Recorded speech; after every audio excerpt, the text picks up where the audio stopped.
Welcome, everybody. It's your boy Lamar Hardy coming to you with another episode of the Two Fingers Podcast. We have a really good one coming for you today. All right, this is leading up to our upcoming show in August the 25th, all right, called Sundresses and Sangrias. There's one of our featured artists that's going to be there with you. So I'm not going to hold you guys too much longer because I really want to jump into this show. We got an outstanding, beautiful woman waiting for us to showcase all that she has. But before we get into that, we're going to interview her real quick. You guys cool? All right, cool. Without further ado, all right, I want to introduce you all to the lovely Maya Wright. How you doing, Maya?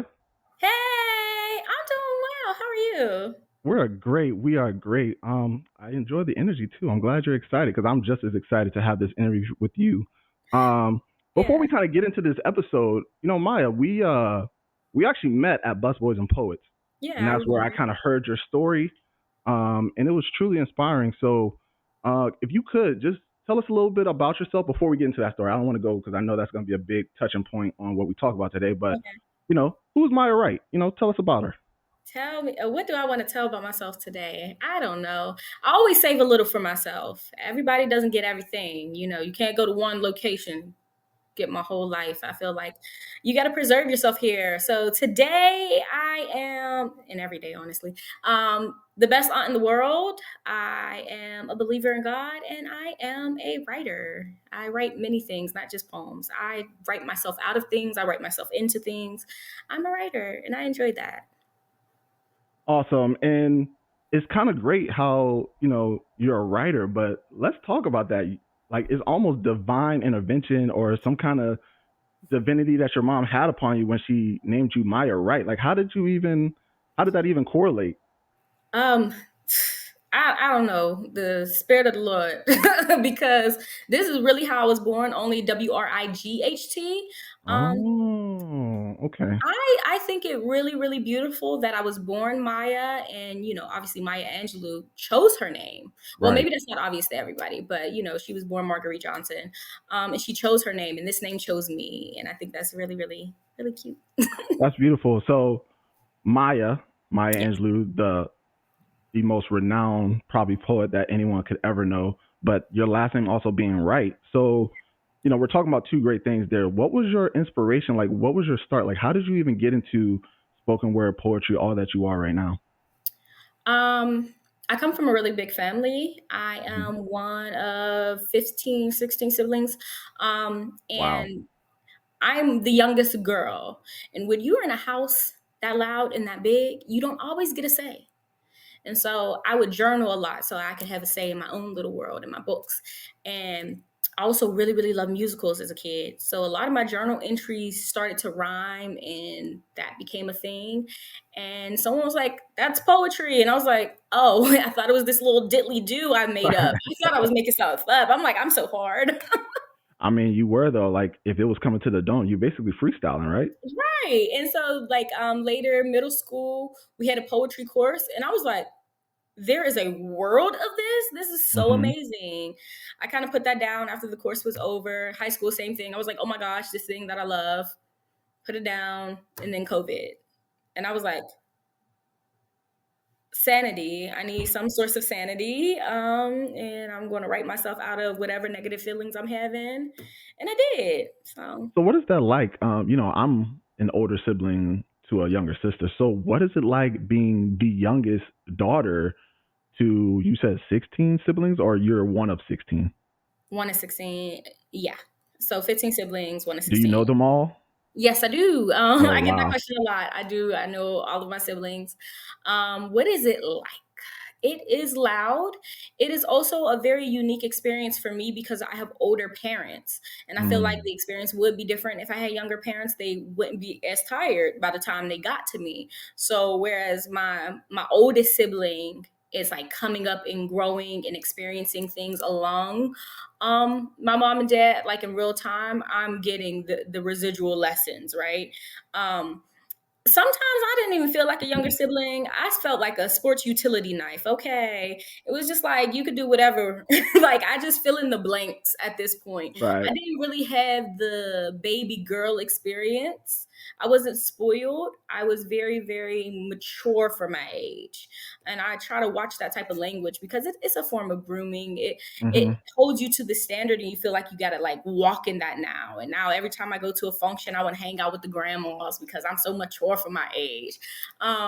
So it was different than anyone would imagine. People would think I'm so spoiled, like, oh my gosh, I'm sure all your siblings just do whatever for you, and it's quite the opposite. I do whatever for them.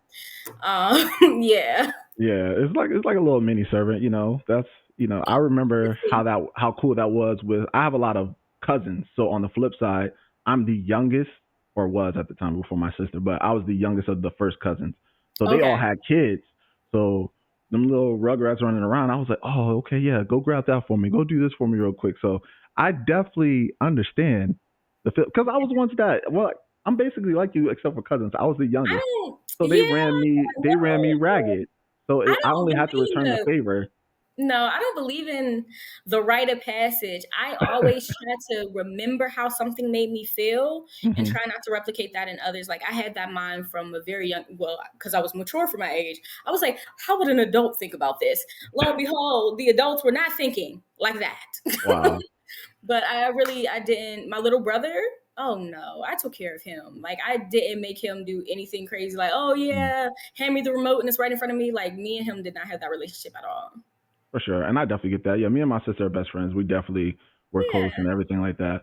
So that's with you being one of the aunties, as you claim, one of the elder mature people so early, can you at this point kind of expound on the story because the decision that you made in life is a very mature decision for you, especially being the uh, youngest. Let's look. Can we go into that a little bit more for the audience? yeah. Okay, you heard that poem. Yeah, that I was real. wasn't sure I what mean, night you heard me. that's really what got us started, and then you kind of Yeah, like went off of that. Like you had a true autobiography moment for us. yeah. I forgot. Okay, so I took custody of my niece and nephew. Didn't take it. I had to fight for it, honestly. I didn't just take it. It wasn't easy. I gained custody of my niece and nephew when I was in college, and I dropped out of college to raise them just so that they could have a full life experience and have a parent that was fully devoted to their upbringing in a humane, loving, and emotionally responsible way. And I knew I wouldn't be able to do that if I was biding my time between courses and court dates. So I just gave them all of me because I felt like they deserved it most. So, I mean, that's incredible, right? I think my biggest thing is, that was such a mature decision, but also sacrificing, right? Like for you to be able to sacrifice, and like you said, you dropped out of college. Like Yeah. you were preparing for your own future and you relinquished all that to help the next generation, to propel your own family to move forward. So, can you expound upon, I'm sure they're more than grateful now, but can you talk about, your relationship with them and how everything has been? My relationship with my babies, oh, I just love talking about them the most. Um, how everything has been in the beginning, I wouldn't lie to you, it was not glitz and glamour. They thought it was going to be because we already had an established, auntie and niece and nephew relationship. So they thought they were going to come over and I was going to be the fun aunt, not realizing they needed a mom now. So I had to kind of Hmm. switch gears. So them trying to adapt to that was really, really hard. There was times that they disliked me. They disliked me as a human. They were like, "Oh my goodness, girl, like you're telling me about my shoes again. What's happening?" But now our relationship is so very beautiful. I couldn't ask for anything more. My nephew is constantly checking on me, and he's not really a people person. He don't check on the folks. Mm, So his checking on me is so it's so funny. Sometimes he just texts me and he goes, "Amaya, you still alive?" right. That's it. Okay, check It's in next week. And then sometimes right. he'll call me and tell me about something he cooked and he wants to share it with me. He's like, next time you're in town, I really want to cook for you. And Mm, it warms my heart that we are at this place. And because one thing I tell them, like, this story belongs to you as well. I hmm. cannot tell you to leave this house and give you the script on how to talk about me. You can leave this house and say it was the worst experience I ever had. I wish I never went through that. Even though I know I was trying my best, I was giving my best. I was still 21. So there was just some things that there was a disconnect between maturity in all areas. I Hmm. would like to say I had compartmentalized maturity. I'm one of the best parents I know, but I'm still a very petty sibling. But my sibling is your mama. So Right. maybe I shouldn't do that to her, right? Right. So there was some clashing with that, but we're just good all around. I think I owe my niece about 17 pot pies. Anytime I miss a call or a text, she's let me know what I That's owe her. that's Okay. a Like pot pie. yeah, Okay. she's like, oh, now you got to cook this lasagna. Da, da, da. So, so I'm up there. I need to get these thumbs to working and get these texts back. But they really bring so much joy to my life. Hmm. And sometimes it still is a struggle, like the relationship I have with my sister, their mom. Like recently, Deadpool came out. My nephew loves Deadpool, and I'm Hmm. like, nephew, did you see Deadpool yet? And he's like, no. I said, I'm up next week. I'm taking you to Deadpool. So Definitely. I'm excited. We're going, and he texts me. He's like, oh my mom feels some type of way. I'm going to cancel. And I was really about to get into my biggest pouty bag. And not with him, but just with myself. Hmm. Because, like, damn, if I was just a regular ass aunt, like this was your Aunt Anna, she ain't never raised you, it wouldn't be a problem. It would just be you're having time I'm with Aunt Mama. your. Yeah. And so now you feel some type of way because I'm this super aunt. But yeah. And my nephew still didn't go. So that's still So that's one up. That's still one up for you. So you can kind of get your bothers get back on it a little bit. me. So and what are just if you don't mind me asking, what are the age difference between them and you? Oh, it's not a deep cut. We're only 8 years apart. Wow. Exactly. Wow. So I've been babysitting since I was 6 years old. And that's not me being hyperbolic. Like, I don't know why my siblings trusted me, but I was mature for my age, right? And I have been babysitting children in a house independent since I was six. Mm, So, yeah, the 8 years difference really isn't, I didn't blink my nothing eyes new. twice about it. Yeah. You just did it. Well, that is truly amazing and such an inspiration to so many people out there who can't even get past the first hurdle, and you have found a way to do it, and you've done it well, and they are more than grateful for you, and I'm sure they Yeah. will continue to show that love because it's really only just beginning. You're so young, they're so young, and I can't wait to see how that unfolds for you, and I know you're going to be so excited for what's to come of that. But with that being said, as we're looking forward, you know, let's take a time back before you became this awesome aunt mom, Hmm. before you became Maya Angelou 2.0. Uh, what was your true when you were growing up? What was your aspirations like? What did you want to be when you grew up? Oh my goodness, my aspirations. My life has always been rooted in children. Me being a child, my life was rooted in children. When I was very very young, I think maybe 4 or 5, I was like, I want to be a pediatrician, and I Mm, was hell bent on that. I want to help the children. I want to make sure the children are healthy. You are a child, like calm down, girl. I wanted to do that, and then I wanted to be a lawyer, but a child's lawyer. Everything was children based.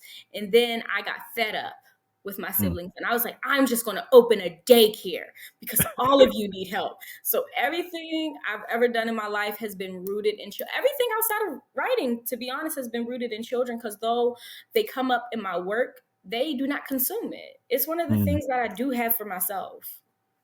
So children, I'm assuming outside of your two that you have already, you would love to be a mother of your own too as well, right? That's the thing. I'm on the fence. I don't Oh, know. oh, you're not I one of them bring aunties I can give them back. You gonna picked up two. How you gonna give them back? No, it's not even that I want to give them back. It is, I wouldn't lie to you. Okay, if I have a child right now, it would be deeply rooted in ego. It would be deeply rooted in, I know I'm about to kill this mom stuff. I know I'm about to be better than you. Oh, And it's just okay, like, why do I need to have that? I don't want my child to come into this life with any burden of ego, any burden definitely. of me feeling like, oh, I had this child to make me happy. That's a lot to put on a child. I had this child because I didn't feel fulfilled in my life without a child. I had this child to show my siblings how to raise children. Like all of these reasons really don't make sense to me. Yeah, I get So that. yeah, so Again, that I'm goes back to your initial statement of you've been in a certain situation, circumstance. You don't even want to portray that on the next generation after you like that. So yeah. I definitely understand that for sure. My child would have to be a happy accident. Like, hey, welcome, but I didn't plan you. Wow. Here you You're go. here. Can't You're give you back. here. And There now I you know go. what to do. I can do it, but Hmm. planning, I feel like, is going to be rooted in so much ego. I get that. It's cool. And so now that we're on the topic of the ego, we've talked about your lovely children and who you are and potentially your future and your aspirations. But let's talk about your pieces. Let's get back to who you are and what you do now. So a lot of your pieces are very strong, empowering. Um, they dance upon the line of emotions. Mm. Can you kind of go into that? Like, what draws you into those realms? That's where I live every day. Mm. Nothing is drawing me in. I'm waiting for something to pull me out. Oh wow. All my life, I heard that I am over dramatic and I'm sensitive, and I'm just like, yes, all of the above, but it's just not the language I would use for myself. Like where someone would say something is over dramatic, I think that's somebody acting out of their normal day to day behavior. It just so happens that my normal day to day behavior is everybody else's 10. This is a three. This is a three for me. Um, I feel so much. I feel everything deeply, and I don't want to be one of those people. I cry at movies. A lot of people cry at movies, but I Hmm. think about the characters. Just be like, oh, afterwards, like, oh my gosh, I just wish they were. Like, I think about everything so deeply. There's just really, I live in my emotions, and I am happy to say that I have become more emotionally responsible, Hmm. because I realize living outside of my emotions is just not something that is soon to happen in this life. Right. But learning how to really respond to my emotions and what I'm feeling, and Mm. allowing that to genuinely reflect who I am striving to be and who I actively am, and not operating in ego to be like, well, they made me this upset, it warrants this type of behavior. Just because I think sometimes I get to a point where, or used to, where it's like, if you make me upset, I now need you to be equally upset. And Mm. it doesn't even have to be the same type of It doesn't crime. have to be mutual or anything like that. It's just. And that's really reserved for my siblings, because I am, at the end of the day, I am a little sister, whatever y'all want to say, or however you Mhm. treat me. I am a little sister, and I am a troll like Margin Boo. Majin Buu, you pull out the Dragon Ball, didn't you? Yes, I'm gonna turn you into chocolate. You pissed me. Wow. You made Boo mad. Now I'm going to cartwheel over to kick your ass. So what? So with the dramatics, like, do you ever think about doing anything outside of maybe poetry? Maybe get into like short stories or like screenplay writing or any sort of form of drama? I mean, you could be the next Shonda Rhimes. I mean, I'm waiting for your Bridgerton Netflix show to come out. Yes, no, maybe so. When I was younger, I did do theater. I was definitely a theater kid, if you can't tell. I was a theater kid through and through. I still love theater, but I think I just love the stage. I love Hmm. to be able to talk because of the 15 siblings. I wasn't really able to, and poetry Mm, allows me to do that too. It's time that you get to command the room. Even if you don't agree with the poem, you don't, this is not a conversation. I'm sorry. It's absolutely. not up for debate. I am just saying what I need to say, and that is cathartic for me. And I feel like I'm really selfish with my poems sometimes, because some people write to the audience, especially like slam poets, when you're doing this for a bag, a score, or whatever accolade. Some people write to the audience. I'm like, oh, I know this is gonna make them go crazy. I don't. I write very selfishly. I write my own stories. I write for me, and then I share them just in case. So I Hmm. share them just in case anyone can relate. And it's like, damn, if you can relate, good and bad, because damn, I had a sad little life. I'm sorry you relate to this, but I'm glad you know that it is not something you are journeying through alone. Awesome. And you kind of said something in there that kind of leads into our next question. But let's go ahead and pat you on the back real quick. Can you talk about some of your accolades and accomplishments? I mean, you've been Miss Everything all up and down the East Coast. I haven't heard too much of the West Coast yet, but I mean, I know for sure you dominate the East Coast. So, can you That tell us a is little bit about your accomplishment and accolades? That is very strong language for, my petite resume, but I will take it as foreshadowing of what is to come. A little bit about my resume. This part actually does make me feel a little Nervous? awkward, because I Oh, told because you you I don't want to share talk just in about case. yourself? I am the 2023 Southern Fried Individual Slam Champion. I am the 2022 Southern Fried Team Champion, one of five. I just won the Poetry versus Hip Hop Pittsburgh edition. Pittsburgh is where I'm from, if you didn't know. Um, Boo. Ravens. No Steelers. Boo. Never Continue. once did I say that I was a Steelers fan. Okay, Okay, cool. I'm so just making sure. I'm just making sure. I have to get I'm that not. out. But let's be clear, I'm not rooting for no birds either because I am terrified of birds. Things to know about me: I am terrified of birds. If a bird is on this side of the street, I'm crossing. That's And your turf, homie. I get Um, that. I get that. yeah, But I I'm do just as long as stuff. you're not a Steeler, then we're cool. You don't I have to am like them. not a Steelers fan. My first year slamming ever was my first final stage, and that was a really big deal for me. I was fifth ranked woman poet in the world, Craig, and that was my first year. And I was like, oh wow, good job, Maya. You can just like do stuff. Fifth ranked in the world. You know how many people are in the world, and you were Woman number poet in the five. world, but yes, Still, you know how many people are in the world, and you were number in the world. five. That is Yeah, crazy. That yeah. is crazy and amazing. So, like, when you received that, like, what were you feeling? Where were you? Like, how could you even like fathom such accomplishment? I think the last 3 years has just been ego death because the first thing I did was laugh maniacally. Yes. I was like, and why? Why, you ask? Because when I started slamming, the reason I started slamming is literally because someone told me I couldn't. And I just Mm, don't like people telling me what I can't do. I I like told that. myself enough of the things I couldn't do. They're like, I bet you can't slam. Why would you lose your money like that? So I decided one day to wake up and be a slammer. And then the very next day, I decided to be good at it. And I was just like, girl, you should do something else with this. You should really have this rooted in something else. Because what if you lost just now? And Embarrassing. didn't you actually your first didn't you win a slam off not even knowing it was a slam? You just showed up. Yes. Yes, my very, very first, like, I don't, let me not say I don't claim this slam, but the slam, it as a slam is not in my recollection because I always have to go like, oh yeah, duh. I went to what I thought was an open mic. I paid my money and they were Hmm. like, write your name on the list. So I wrote my name on the list. Called me up. I did my poem. Then they called me up again and I said, what? I did my poem. Everybody else need to do theirs. They're like, no, you get another one. I'm like, okay, cool. And they're not saying it's a slam. They're just saying you get another one. And I was like, all right. Hmm. So then they called me up a third time. And I was like, what the hell is going on? And they're like, yeah, you get another one. I'm like, okay.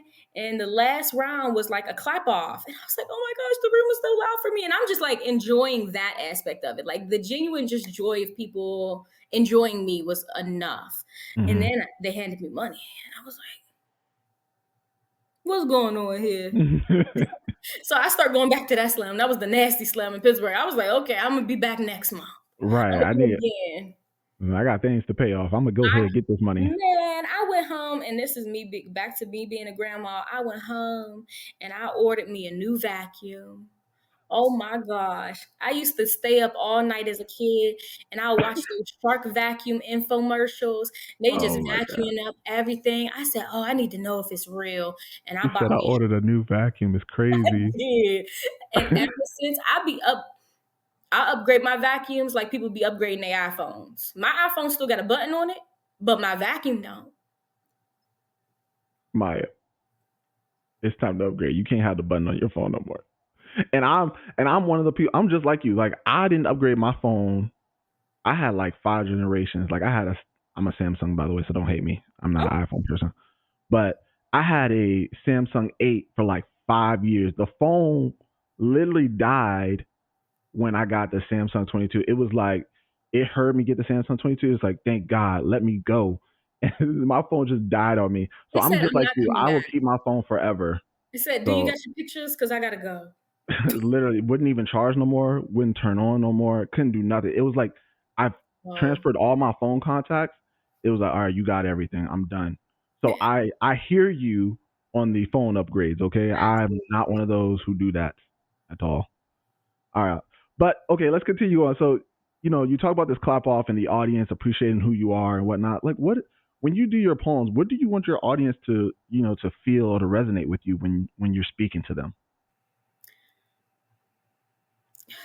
again, I'm selfish in Mm, that way when it comes to like performance and stuff. Like I perform solely for me, and I don't think that that's the right or wrong way to do it. I really When I write for me. When I Mm-hmm. perform for me. So when I get up there and I start, I kind of go back to wherever I was or think about that. And I'm not necessarily like, I want the audience to cry with me because that's going to make me feel really, really bad.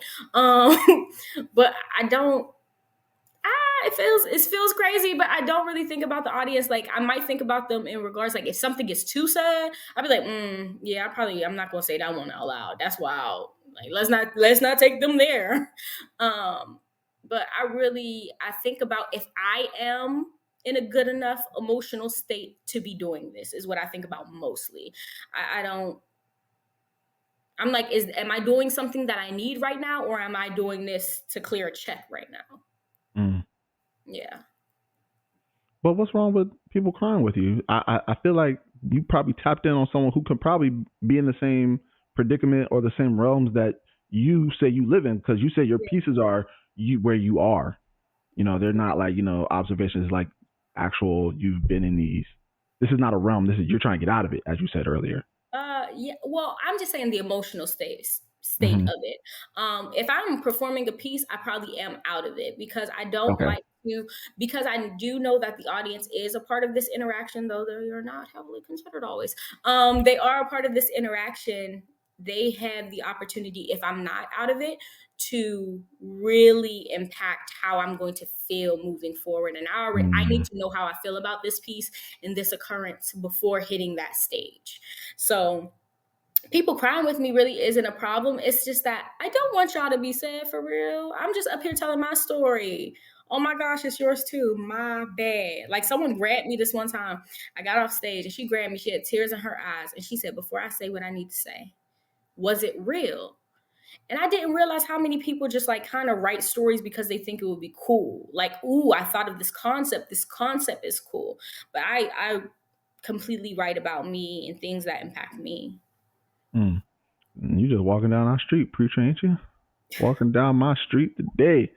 Awesome. So, I appreciate you saying that because, a lot of people's pieces are, I guess, evolving, right? It's an evolution of a persona of where they've been before, right? So you kind of, it sounds like you said these are places that you've moved past from, but you can always kind of remember and understand that same space through emotions, right? You Mhm. can remember how you were and how you felt during that time, and I think a lot of people resonate that with that because even though you've moved on, right, they could be currently in that, and so emotionally, if they need to shed a tear, Yeah. it's And cool. I just want to just tweak the language. Sometimes it's not even that I moved on; I'm just out of it.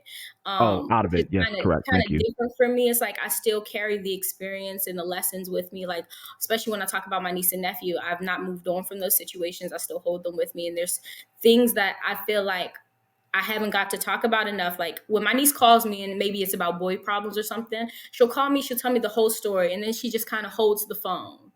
And I say, it's okay, baby. If you need to talk about it again, you can. I said, sometimes you need to talk about it and then talk about it again. You don't have any new information. You just need to say it again because you need it out of your body. Um, so yeah.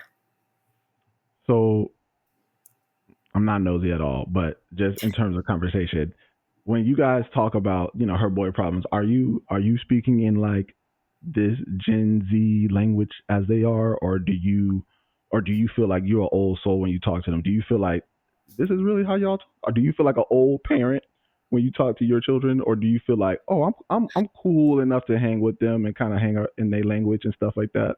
I'm not cool at all. They let me know I wasn't cool my whole entire life. They're like, oh Maya, like really get with it. I'm not on the phone like, cause he's straight capping. Like that's not me. I'm just like, wow, that young man is conflicted. He really needs to like honestly, truly, I don't try to appear as anything else. They know who I am. I know who they Hmm. are. But one thing I do with all my kids is like when they call me, I ask them what type of call it is at the Hmm. beginning. I'm like, hey, are you venting? Are you looking for solutions? Do you need to be angry right now? Because if you need to be angry right now, I'm going to listen very specifically. I'm not going to be interjecting and saying, well, if you just, because as a mom, you listen for solutions because you're like, oh, I just want to take this pain away from my child. Hmm. I just want to take this pain away from my child. So I already got the solutions because I lived life already. Like I have all this extra experience that you haven't gotten yet. So I'm like trying to give you the Amaya, I need to vent. And ba ba Mm. ba ba ba ba ba. Ba. Okay, and then maybe at the end of that, she'll go, "We can do solutions now." And then okay, now let me get in my bag. Let me cook. Oh, okay. So you've been here and done that. Okay. Well, you seem like Yeah. you're, and I think it kind of works out too, though. You are somewhat closer in age, so you're able to somewhat understand a lot of their situations and pains and troubles that they're going through because you're not too far removed. You know what I'm saying? It's not like you got like 2 decades on them and we just Yeah. completely opposite generations. Like you kind of could be like, okay, I can understand where, and your parenting skills are a little bit easier. But there was no times they never felt like you embarrassed them or nothing. Like when you picked them up playing the out of generation song that, because to me, Oh, my feelings were hurt when I realized that at the middle school I was working with, some kids' songs had sampled the music I grew up on. I said, bro, that song just came out like 10 years ago. Like, how are y'all sampling? Oh, Mr. Hardy, you know this? What do you mean, do I know this? This song is not that old. oh my gosh, yes. Embarrass them? No, I embarrassed them doing other stuff, but never with the music. I know they're probably just about as annoyed as I was when my dad was, "That's a sample." Pops. Let me cook. But yeah, my niece, she started playing. I can't even remember the person's name, but the whole song was nothing but "Song Cry" by Jay-Z, and I was pissed. I was like, Especially what? when you start singing the original lyrics and it's completely different from what you know it as. I was like, wait a minute, what? And they, Mm-hmm. nothing. Something ain't right here. Um, but yeah, I think I embarrassed them more when I was early on than I did later on because Mm-hmm. I believe that every relationship is a formula, whether it be romantic, platonic, familiar, or otherwise. Um, every relationship is a formula, and we didn't quite have our formulas meshed yet. So Mm-hmm. I came in like, I need to be a mom, and this is what a mom would do because this is what I've seen parents do. And I'm like, Mm-hmm. girl, you never respected them as parents. Like, why are you taking a chapter out of any of your siblings' books? Like, burn the books. I hear Fahrenheit you. 451, burn them. Okay. But this one time I told them to stay in the house after school because we were going to go shopping or something. And I got in and I see book bags and no children. So I start walking around the neighborhood checking out their spots. And I come up on the 7-Eleven and I see my two kids in there. And I'm looking through the glass and they're with their friends. And I see my niece mouth, "There go Maya." And I was like, oh, come on. Come on. My nephew came out of that store and just walked a completely different direction home. He said, "You go ahead and walk with her, because I'm gonna walk this way. You're not about to embarrass me in front of my friend." No, no, no. I'm finna come on out of here. I went in there. I said, "Oh no, don't pay for anything. Put it down. Put it Right. down. You're not getting anything." And I was just like, "That's ridiculous, Maya. Like, what was that about? Like, you didn't consider their feelings at all. They probably had the rationale of, we are going to be back before Maya gets home and we Mm-hmm. will have our snacks. Like, it wasn't even, we want to be disrespectful. We are, playing with her time. It was just, I need my snacks right now and I feel like I can do this before she gets home." And I did not take that into account, that the things that children do 9.8 times out of 10 is not malicious. It's Mm-hmm. just that they haven't gotten the functions in their brain to consider others first, you Right. know? And that's the thing. Like, I've never had to consider others first, unless maybe you were like an older sibling, so you thought about your younger sibling. But like, Yeah. I've never thought past me because Yeah. I have no responsibility to like that to do so. Yeah. Awesome. Well, it's been fun getting to know you, Maya, and your family. I'm not trying to hold you too much longer because I know you're a busy woman. You're always on tour. But just the last question for you, and I think this is a good way to put the bow on top of the present here. But when it's all said and done, not that there's ever retirement for spoken word poetry, being dramatic, as you like to say, the ego. But how would you like people to remember you? What would be the legacy you leave behind that you would like everyone to remember you by? I think it's simply beautiful enough to be remembered. Obviously, you don't want to be remembered like with lies and things like that nature, but to be remembered, to be considered, is honestly so beautiful. How would I want to be remembered? As bubbly, as funny, bubbly, funny, and the best aunt in the world. A lot of things. I'm a poet. I take some pride in that, but in my work, I think what you can really hear is the love for my children, and I think that is more than enough for y'all to remember about me. Like, if y'all remember Maya Wright, best aunt in the world, I'm having a great time. How do you know? Because it's in her work. And then you can say, yeah, she's also a great writer, blah, blah, blah, blah, blah. Like, the commas can come after, but big heart for her children, that really makes my soul smile.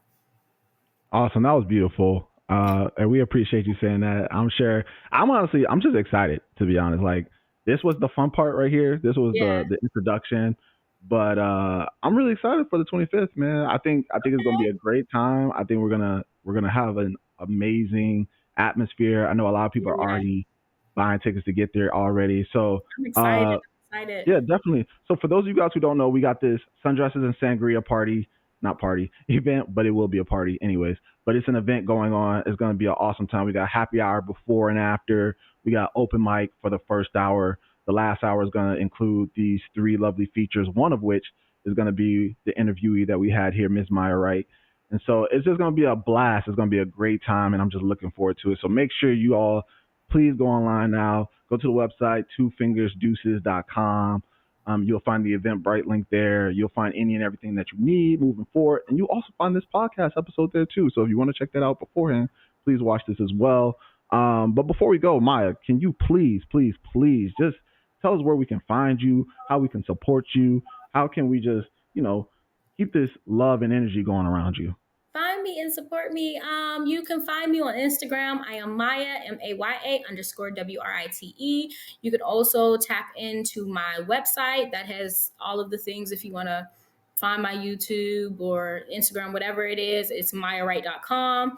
On YouTube as Maya Wright. How you can support me is to support others, support yourself, stay healthy. A tangible way that you can support me, I do have a book. It is called The Street Lights Are On. It is poems for my friends called home. It is a culmination of grief. Okay, grief and never getting over it. 100% of the profits from that book go to the families that I've written about, the families of my friends that have passed on. So that is a Mm. very, very important project to me. I am actually looking to give away 50,000 free copies. So if you want to sponsor someone for a free copy, you know that somebody needs it, you know, link up.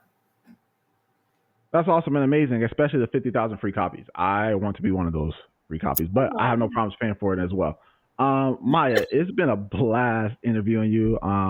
It's been a long time coming. I know you've been busy. We haven't spoken since the event, but I've definitely been following you on all the stuff you've been doing. Especially, I was actually planning coming out to the WALPs in Baltimore, but I Oh, think but I think what happened was I had work, and then like y'all actually got hit with like a crazy storm, and wasn't that like the oh week of yeah. the Key Bridge or the There just was before? It was literally like either a yes. week before It or a was no, couple it days was before. days. That's It what I'm was saying. It was literally this like yeah. that same week. It was crazy. A poet actually came and freestyled a poem about the bridge. Anyway, y'all ain't asked me all that, but it was crazy things have happened in the poetry world. Absolutely. But thank you for joining us again.